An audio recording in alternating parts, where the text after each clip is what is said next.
of orthogonal transformation of a real symmetric matrix. So in the continuation of eigenvalue and eigenvector, we are seeing the unit 2, that is orthogonal transformation. So in step 1, we are going to find the orthogonal transformation of matrix, how it is implemented in a quadratic equation.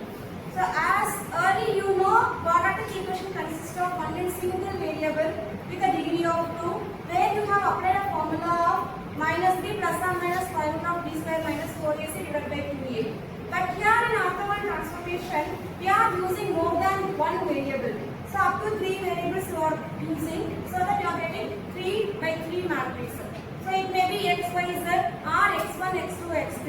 So the equation will be in the form of x1 square plus x2 square plus x3 square plus 2x1 x2 plus 2x2 x3 plus 2x3 x1.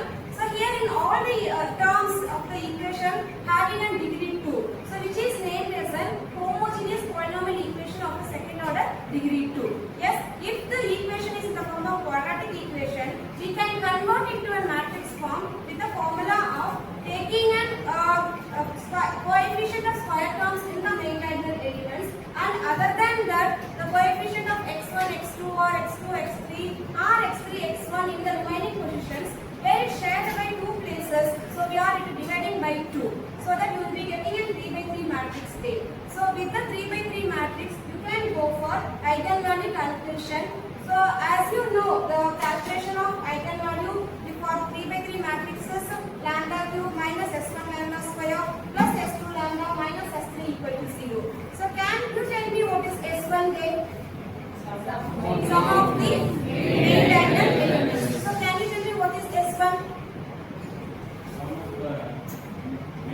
Sum of the main diagonal elements. So s2 is sum of the minus of the main diagonal elements. So can you tell me what is s3? Determinant of A. So likewise we can calculate any type of quadratic equation, we can convert into a matrix form and we can find the eigenvalues. So similarly, if the matrix is given, we can convert into a quadratic equation in vice versa process. Clear? So now here comes an orthogonal transformation. So it is one of the method or one of the concept where this matrix is applied in our day-to-day life. By applying the orthogonal transformations, we are using and converting the quadratic equation to canonical form, where again we get a quadratic equation only. But with the help of orthogonality, we canonical form by orthogonal transformation. Okay. So now let us have an activity session. Can anyone tell me the word having an same pronunciation but with 2 different meanings? So where you used to say it as homophones in English.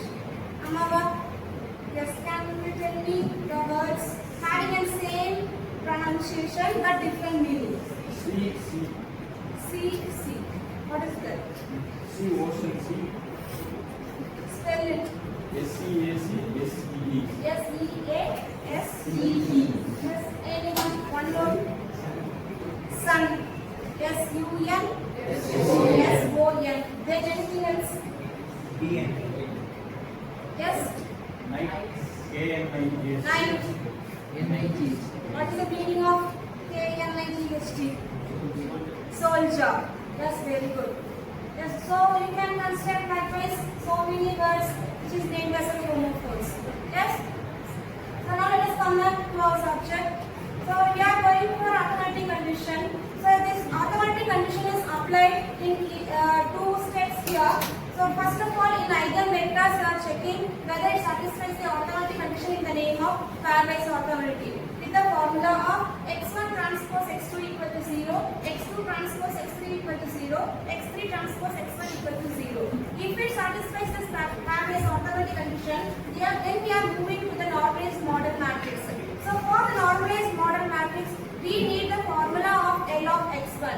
That L of x1 represents the length. That is length of that eigenvector. So as we discussed earlier, vector means direction. So how far it is distant, how far it is moved, how far it is from the position to how it is distant from far. So that's what we are going to see in the eigenvector. Clear? So therefore we are calculating in the name of L of x1. So we are using the L of x1 to construct the normalized model matrix. So for each eigenvector we will be having a normalized eigenvector and taking the each eigenvector in the form of column vector, and we will be getting 3 by 3 matrix which is named as a capital M as a normalized model matrix. And we are checking the normalized model matrix satisfies the orthogonality condition in the formula of n into n transpose. So n transposes, we are taking a transpose for the normalized model matrix. So when you are applying a matrix multiplication there, it should satisfy the orthogonality condition in the form of 1 0 0 0 1 0 0 0 1, which is named as a unit matrix, that is I. So if it satisfies the orthogonality condition here, then we are proceeding to the next step as a diagonalization D is equal to n transpose AN. So where the result is diagonal matrix whose diagonal elements are the eigenvalues which we calculated in the earlier, the first step. Are you clear? Then we are going for the canonical form. So where the formula is Q is equal to Y transpose dy. So Y represents an unknown variable y1, y2, y3, and D is the diagonal matrix which we calculated in the previous step, and Y again. So when you are taking a transpose for Y, we get a row vector and multiplying that with capital T and with Y, we will be getting a quadratic equation. So now the quadratic equation is converted to a canonical form with the help of orthogonal transformations. Yes, I think you are clear with what is orthogonal transformations now. Thank you guys.